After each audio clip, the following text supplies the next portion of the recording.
కర్కాటక రాశి. చేసే పనులు ముందుకు వెళ్తాయి. పిల్లల ద్వారా శుభవార్తను వింటారు. సమయానికి కొంత డబ్బు చేతికి వస్తుంది. వృధా ఖర్చులు కూడా పెరిగే అవకాశాలు ఉన్నాయి. మిత్రుల నుంచి సహాయ సహకారాలు కొంతవరకు తగ్గవచ్చును.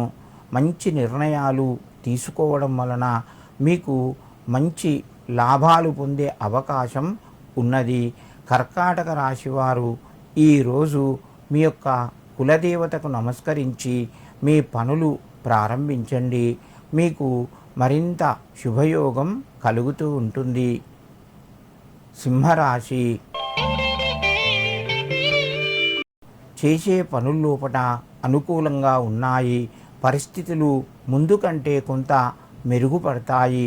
దూర ప్రయాణాలు కొనసాగుతాయి. శుభ కార్యక్రమాల్లోపట పాల్గొంటారు. దూర బంధువుల నుంచి ఆహ్వానం వస్తుంది. ఆర్థిక పరంగా కొంత ఒత్తిడి పెరిగే అవకాశం ఉన్నది. సింహరాశి వారు ఈరోజు శనేశ్వరునికి తైలాన్ని సమర్పించి ఆంజనేయ స్వామికి తమలపాకుల దండ సమర్పించండి. దీనివల్ల కొంత మీకు అనుకూలత పెరుగుతూ ఉంటుంది. కన్యారాశి.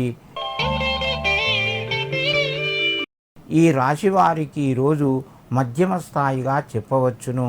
వివాహానికి సంబంధించిన పనులు కొంత ముందుకు వెళ్తాయి. ఖర్చులు కూడా పెరిగే అవకాశం ఉంది. ఉద్యోగస్తులు తోటివారి యొక్క సహకారంతో కొన్ని పనులు కూడా చేపడతారు. సంఘం లోపల గౌరవ మర్యాదలు పొందుతారు. కన్యారాశి వారు ఈరోజు ముఖ్యంగా శ్రీ వెంకటేశ్వర స్వామికి తులసి దళాలు 5 సమర్పించి మీ పనులు ప్రారంభించండి.